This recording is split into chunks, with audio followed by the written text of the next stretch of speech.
Le Bouddha géant de Lat Katong contemple la guerre depuis 3 ans déjà. Sur cette colline de l'est de la Birmanie, ces hommes combattent les soldats de la junte au pouvoir. Ils appartiennent à la colonne Cobra, une unité d'élite de la résistance birmane.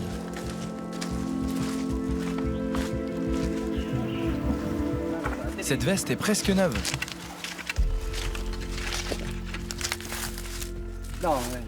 On ne voit pas bien le patch de l'armée sur la photo. J'aurais adoré participer à cette bataille avec vous. Je suis heureux que des soldats de la junte soient morts ici.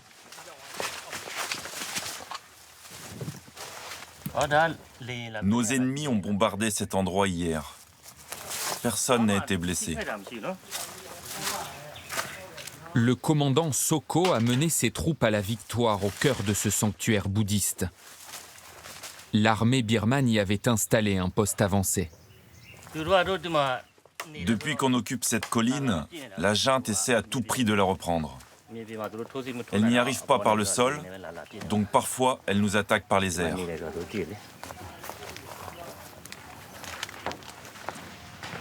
Alors que ces hommes inspectent les dégâts causés par le bombardement de la veille, la junte attaque à nouveau.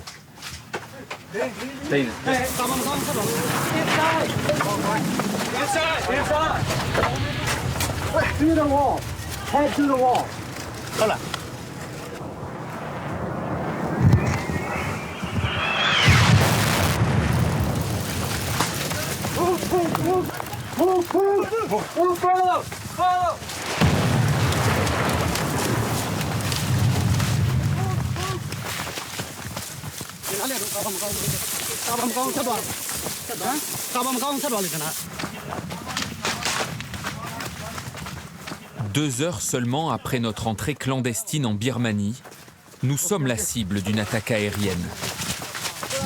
2 bombes de plus de 200 kilos sont lâchées sur notre position.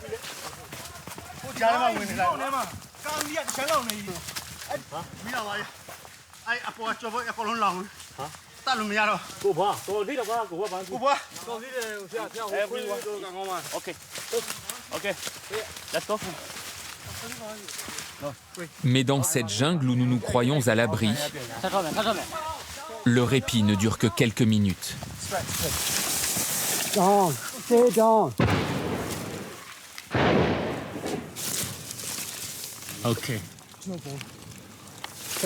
Écoutez attentivement. Ils vont retirer.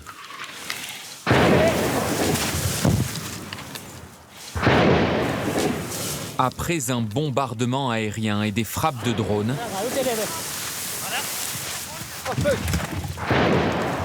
une pluie d'obus s'abat sur la colonne. 40 minutes sous un déluge de feu, dont notre groupe sortira miraculeusement indemne.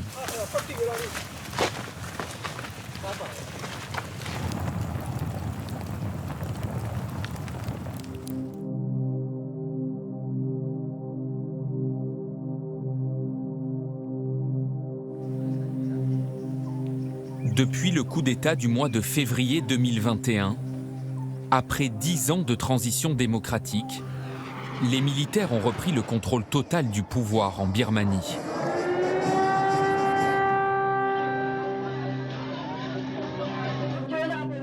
Aung San Suu Kyi, prix Nobel de la paix et chef du gouvernement, a été renversé et jeté en prison. Alors, pour lutter contre la dictature militaire, ses proches ont créé en exil un pouvoir parallèle, le gouvernement d'unité nationale. Toutes les parties prenantes devraient s'impliquer car nous nous battons pour tous les Birmans et toute la Birmanie. Nous ne nous battons pas pour une seule personne ou un seul parti politique. Nous ne nous battons pas pour Aung San Suu Kyi, mais pour la libération de notre pays. Nous nous battons pour offrir un futur à la jeune génération et à toutes celles qui suivront. Sochar Pangwa est un camarade de lutte d'Aung San Suu Kyi, un ancien député au sein de son parti. Aujourd'hui, il est l'un des commandants en chef des forces de défense du peuple, les PDF, l'armée de l'ombre du gouvernement en exil. Les forces de défense du peuple ont été créées quand nous avons réalisé que cela ne servait plus à rien de manifester pacifiquement et que le seul moyen de nous libérer de la répression était de combattre la junte, les armes à la main. Dans un pays aux 135 ethnies officiellement recensées, le drapeau des PDF rassemble quasi exclusivement des Bamars, le peuple ethnique majoritaire de Birmanie. Celui qui concentrait avant la guerre le pouvoir et les privilèges. En grande majorité bouddhiste, les Bamars représentent 70% des 55 millions d'habitants de cette ancienne colonie britannique.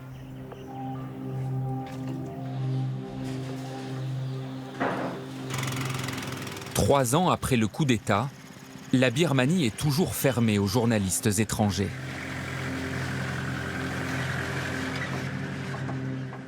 Pour filmer cette guerre qui se joue à huis clos, nous avons entrepris un voyage interdit. Entrés clandestinement dans le pays, puis escortés par différents groupes armés à travers les lignes ennemies, nous avons traversé des territoires plongés dans une guerre totale. Plus de 50 000 morts, dont 8 000 civils et 2 millions de déplacés. La junte et ses avions de combat fournis par la Chine et la Russie n'épargnent personne.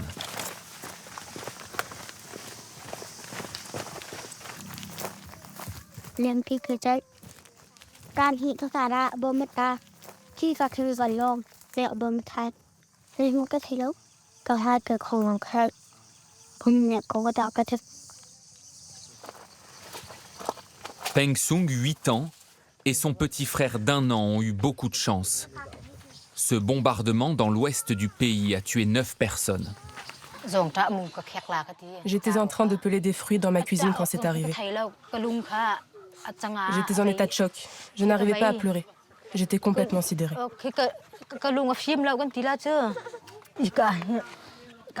Mon bébé a lui aussi été blessé. Il a reçu des éclats là et là. Il en a aussi reçu à l'oreille, à la tête et ici dans le dos.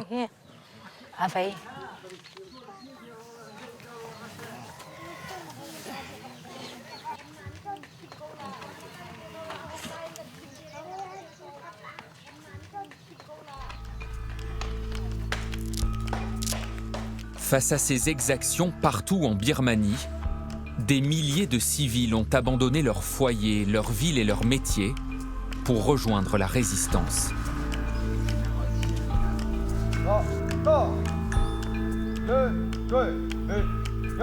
Parmi eux, plus de 60 000 jeunes ont revêtu l'uniforme des forces de défense du peuple, l'armée du gouvernement de l'ombre. Formés dans la jungle par les vieilles guérillas ethniques qui luttent depuis des décennies contre le pouvoir central, ils combattent aujourd'hui les armes à la main. La junte les qualifie de terroristes, eux se présentent comme des révolutionnaires. Ces 30 recrues tout juste arrivés participent à leur premier entraînement dans la jungle. Avant de rejoindre officiellement les rangs des PDF, ils tiennent à rester anonymes.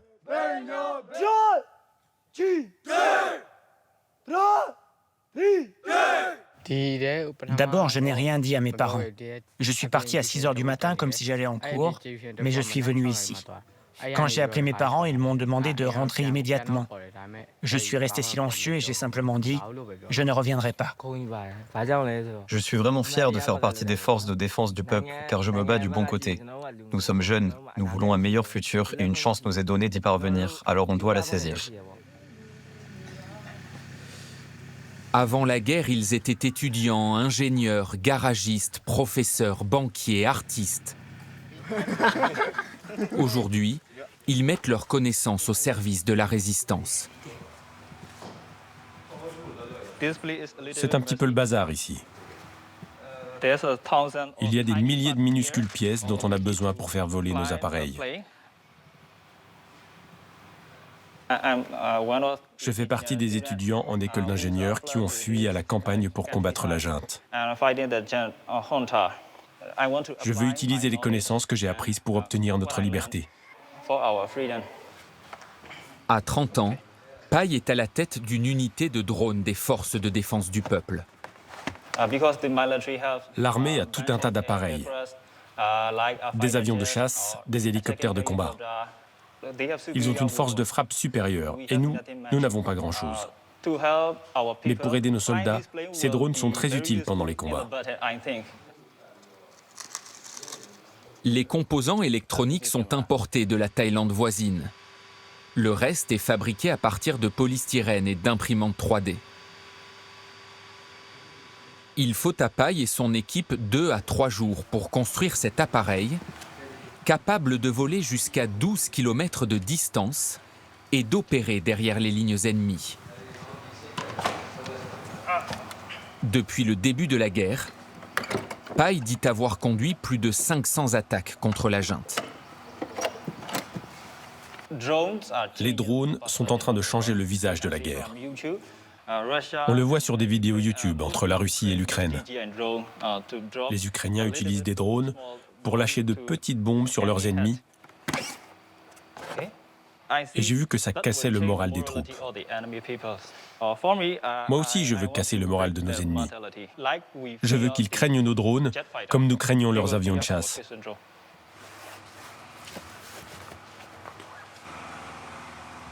Comme la grande majorité des forces de défense du peuple, Pai et les membres de son unité sont originaires de Rangoon, la plus grande ville de Birmanie.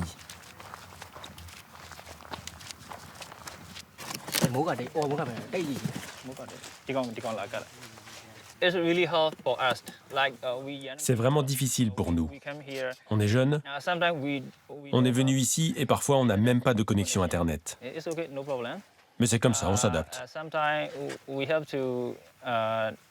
Parfois, on n'a rien d'autre à manger que des légumes. Parfois, on n'a pas de viande, c'est comme ça.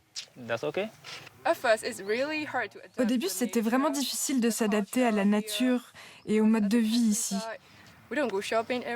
À la campagne, on ne peut pas faire de shopping. Tu peux pas te faire belle ici. Ici, on ne peut pas se maquiller, on a la même tête tous les jours. Le problème principal, c'est l'hygiène. À la campagne, il n'y a pas de toilettes dans les maisons.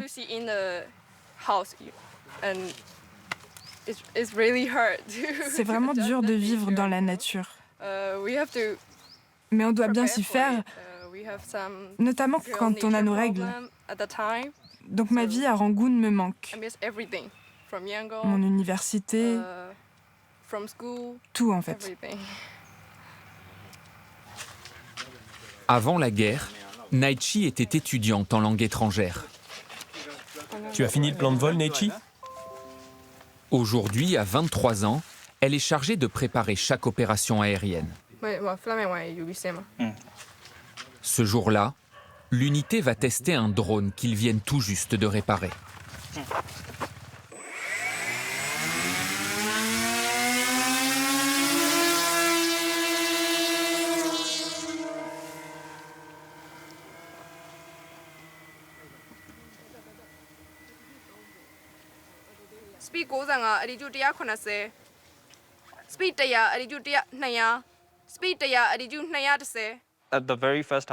Lors du tout premier vol, j'étais très stressé. Je l'ai vu s'envoler dans le ciel comme un oiseau avec des plumes. Au bout de 5 minutes, nous avons atteint la cible et lâché la bombe. Nous l'avons vu depuis la caméra. Et environ 20 secondes plus tard, l'explosion nous est parvenue. Tous les membres de l'équipe ont sauté en l'air. Nous étions comme des enfants qui allaient pour la première fois à Disneyland. Je ne lâche pas ces bombes par plaisir de tuer des militaires. Je le fais pour aider les miens.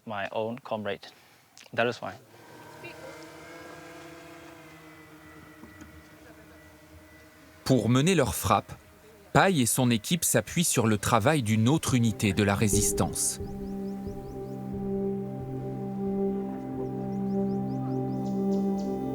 Sa localisation n'est connue que de rares initiés.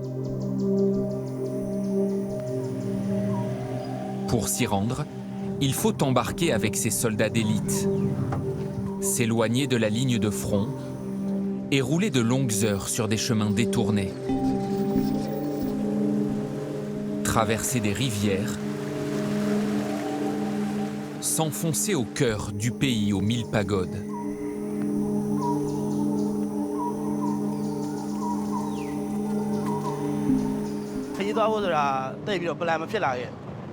Je n'avais jamais eu l'occasion de partir en voyage. Et désormais, je découvre mon pays en portant un uniforme militaire, les armes à la main. Ce qu'on préfère, c'est rouler sur des routes goudronnées. Mais quoi qu'il en soit, nous nous déplaçons partout pour combattre la junte. Parce que nous partageons tous les mêmes idéaux.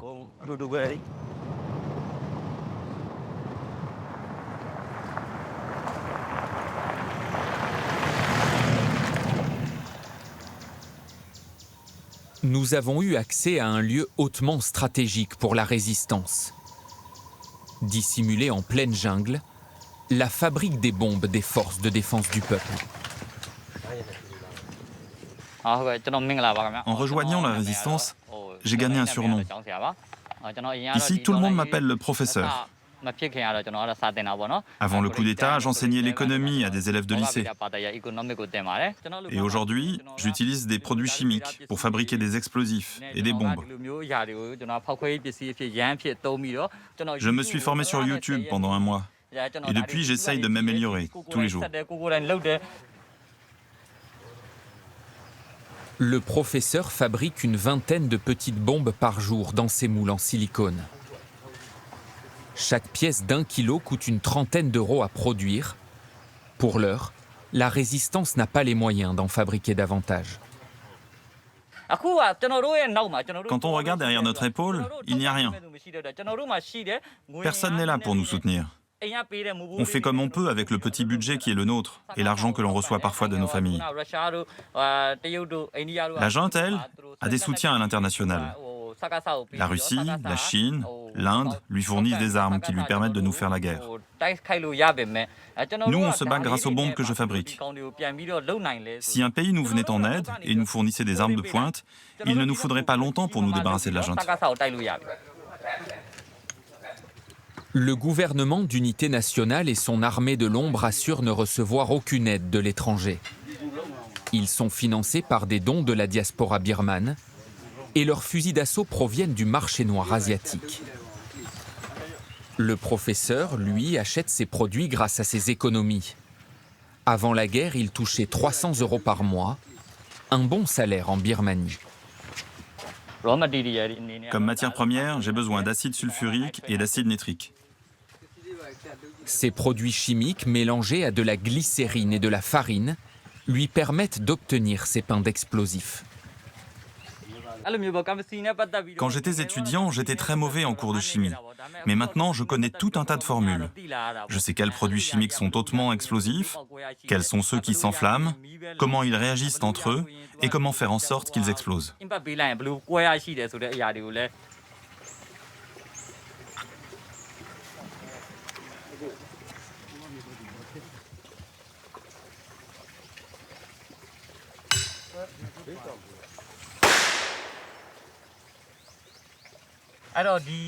Plus je produis d'explosifs, plus vite nous gagnerons cette révolution, j'en suis persuadé. Mais d'abord, je dois me débarrasser de cette douleur que j'ai au tympan à cause de l'explosion.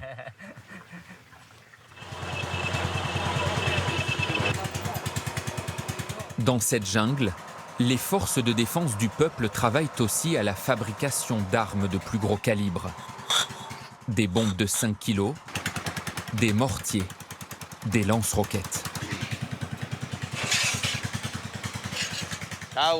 Pour ça, on est toujours en phase de test. On espère bientôt pouvoir leur tirer dessus avec cette roquette. Le reste de nos armes est en parfait état de marche, même si elles sont toutes faites à la main.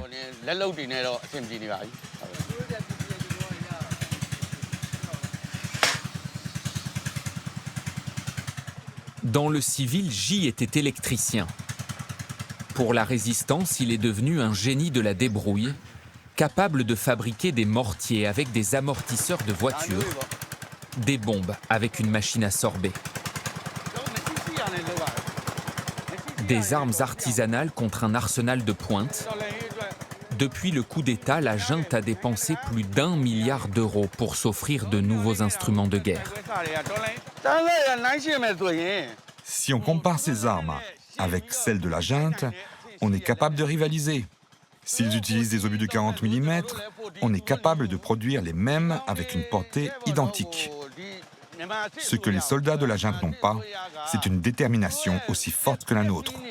On a commencé cette révolution avec de vieux fusils, mais on les a mis en échec, parce que notre motivation est immense et qu'il y a une flamme qui anime chacun de nous. Maintenant que nous sommes capables de produire ces armes, je suis sûr que nous allons les battre.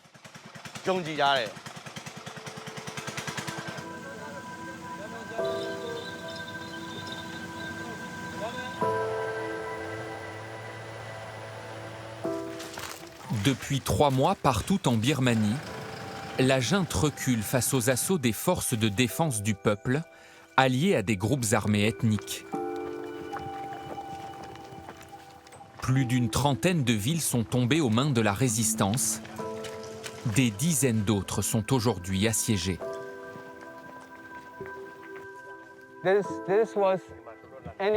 Ça, c'était un poste avancé de la junte. Il y a des tranchées ici.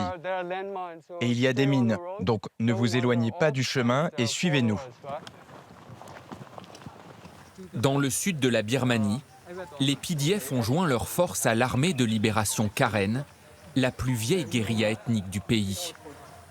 Une alliance qui a changé le visage de la guerre. La réalité n'est plus la même. Avant, la junte était à l'offensive. Aujourd'hui, nous sommes à l'offensive. Et nous tenons pratiquement la ville. Et elle va tomber, c'est certain. Malheureusement, nous ne pouvons pas aller avec vous dans la partie de la ville où se déroulent les combats. C'est trop risqué pour vous, nous ne vous y emmènerons pas.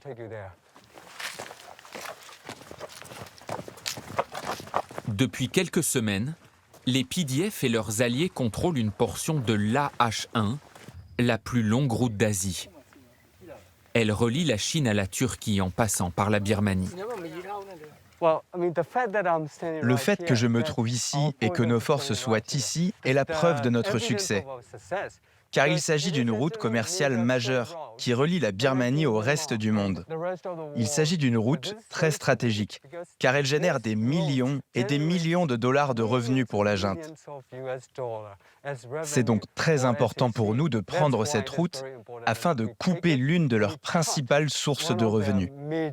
C'est comme ça que nous les affaiblirons et que nous les vaincrons.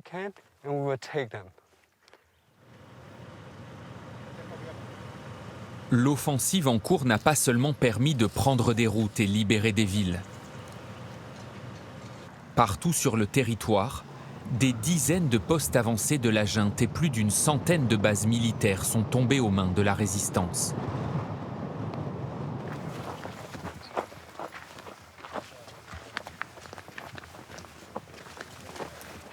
Depuis le mois de novembre et le début de leur offensive, les forces de défense du peuple ont fait prisonnier plus de 1700 soldats de la junte.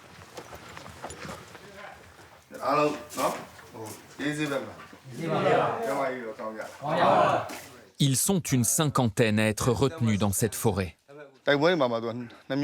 Ici, nous avons des soldats de la junte qui ont baissé les armes et se sont rendus avant même le début des combats. Et il y en a d'autres qui ont abandonné parce qu'ils n'étaient plus en mesure de se battre. Dans cette prison que les PDF ont choisi de nous faire visiter, personne n'est enchaîné. En présence de leur geôlier, tous les détenus assurent être bien traités. Certains acceptent même d'être filmés. En Birmanie, quand l'armée capture l'un des nôtres, ils le torturent et ils le tuent. Voilà la cruauté qui accourt dans notre pays. Nous avons pour objectif de construire une société paisible, débarrassée de la dictature militaire. Et pour cela, nous devons respecter les valeurs de justice et de liberté prônées par les lois humanitaires internationales et la Convention de Genève. Ces prisonniers ont tous derrière eux une longue carrière au sein de l'armée birmane. La plupart ont le double de l'âge des jeunes qu'ils combattent au sein des PDF. Nous n'avons même pas eu l'occasion de nous battre car nous n'avions rien à manger et nous étions affamés. Je n'arrivais même plus à tenir debout, c'est pour ça que je me suis rendu. Nous étions 27 au total. D'autres, comme ce caporal aux 20 années de service, ont combattu jusqu'à leur dernière cartouche. Le 11 novembre, nous sommes arrivés près d'une pagode et une bataille s'est engagée. Alors que nous prenions position, un drone a lâché une bombe sur nous. Le commandant de notre bataillon, qui était à côté de moi, a été tué sur le coup. Et moi, je ne pouvais plus bouger, je ne pouvais plus tenir mon arme. J'ai simplement réussi à me faire un garrot. La junte compterait 100 000 combattants actifs, mais d'après ce prisonnier, l'état-major aurait sous-estimé la résistance. Leurs combattants sont jeunes et très alertes. Et de notre côté, la plupart de mes camarades étaient tués ou gravement blessés. On n'a pas une détermination aussi forte que la leur.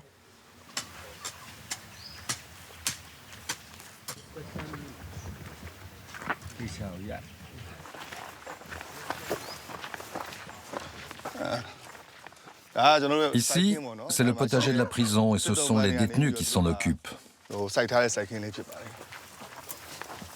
Là, vous avez mis du cresson, c'est ça? Ici, il va falloir un peu remuer la terre. Hein. D'accord. Derrière vous, on a planté des graines de moutarde.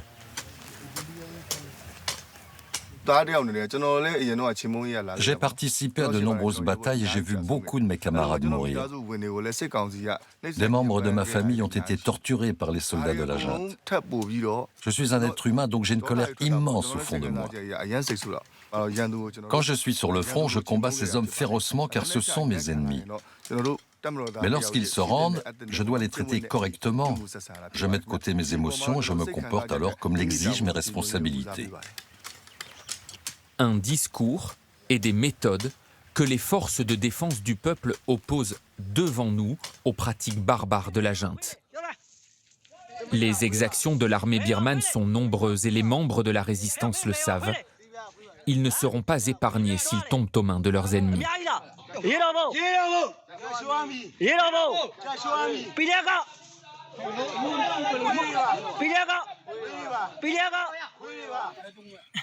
Sur cette vidéo révélée par un média birman, 2 membres de la résistance capturés par une milice affiliée à la junte sont enchaînés puis traînés au sol avant d'être brûlés vifs.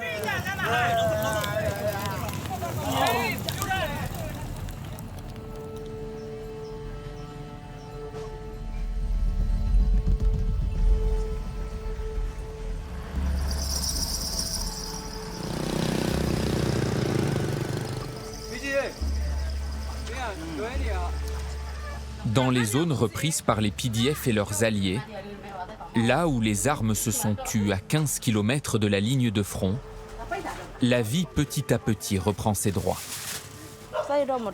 Depuis le coup d'État, je n'ai quasiment pas gagné d'argent parce que j'ai souvent dû m'enfuir d'ici. Mais j'ai rouvert il y a un mois.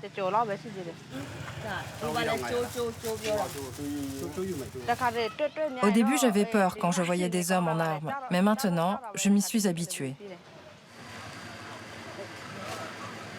Dans ce village depuis un mois, les enfants sont de retour à l'école.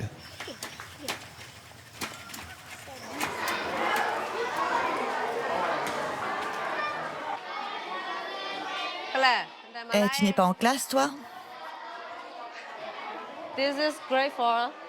Eux, ce sont les petites sections. Certains sont des enfants des membres des forces de défense du peuple.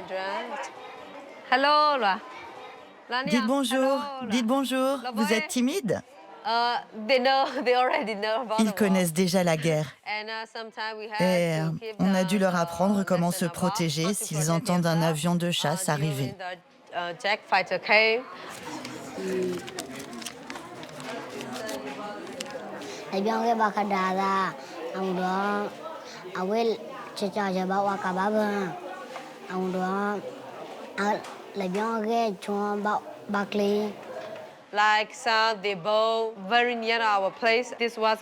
La junte a déjà bombardé près de notre école. C'était terrible. Certains de nos élèves pleuraient, d'autres avaient tellement peur qu'ils n'arrivaient pas à courir. Alors, on a dû les porter pour les ramener chez eux. Nansan Mitmo, 27 ans, est la directrice de cette école qui accueille 400 élèves.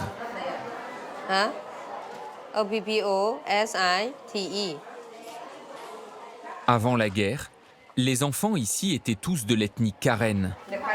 Mais depuis sa réouverture, l'école accueille aussi de jeunes étudiants qui ont fui les combats ailleurs dans le pays pour rejoindre les zones libérées. Et voilà, ici c'est la classe avec les élèves les plus âgés. Ils viennent de partout. Certains sont originaires de très loin d'ici. Si on arrête nos études à cause de la guerre, cela aura un impact négatif sur notre futur. Alors, bien qu'il y ait encore des combats, on doit se battre pour atteindre nos rêves et suivre nos ambitions. Moi, plus tard, j'aimerais m'engager dans la politique de notre pays pour tenter d'améliorer les choses. S'ils n'ont pas d'éducation, ils sont obligés de suivre les ordres parce qu'ils ne connaissent rien d'autre, un peu comme nos parents par le passé. Mon objectif en gardant cette école ouverte, c'est de leur donner la possibilité de penser par eux-mêmes et de faire par eux-mêmes. C'est pour ça que dans nos leçons, on leur apprend les sciences sociales, l'égalité des genres, le droit et les droits humains. Oui, c'est ça qu'on leur apprend. On leur apprend à être libres.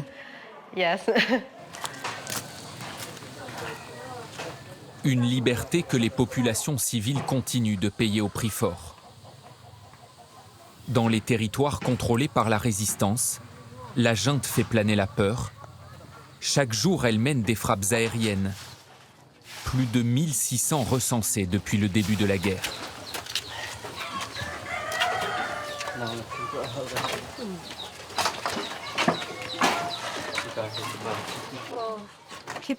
Tout est détruit. Je faisais la sieste juste ici et ma sœur, elle, était dans le salon.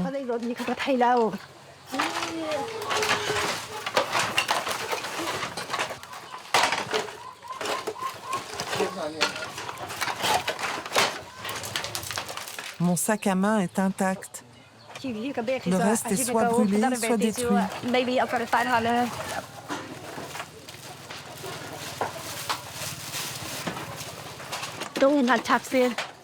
Il reste aussi cette photo de ma sœur. Quand je vois ça, je me demande comment j'ai fait pour rester en vie. La dame qui vit en face de chez nous est morte. Elle vivait toute seule chez elle. La maison dans laquelle Taleidim a passé toute sa vie a été complètement soufflée par 2 bombes lâchées en plein après-midi. Je déteste la junte et son armée. Vraiment, je les hais.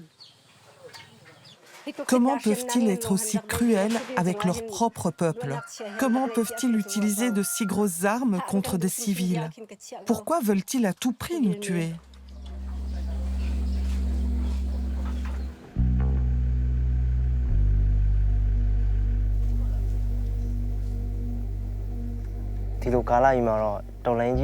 D'abord, je prie pour que cette révolution se termine rapidement. Ensuite, je prie pour que tous mes camarades soient sains et saufs. Et enfin, je prie pour ceux qui sont tombés au combat.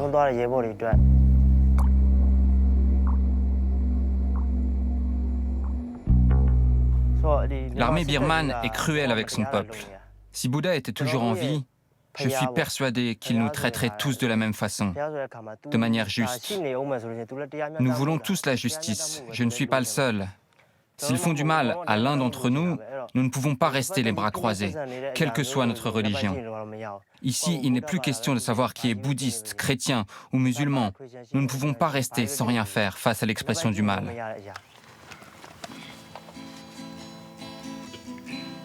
Portés par leurs prières du haut de leurs 20 ans, ces jeunes rêvent à des lendemains de paix.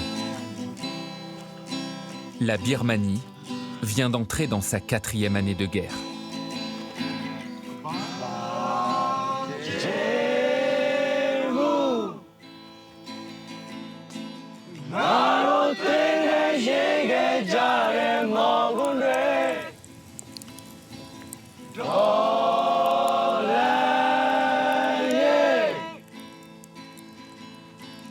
Democracy တိုက်ပွဲတွင်မှာကြာဆုံးသော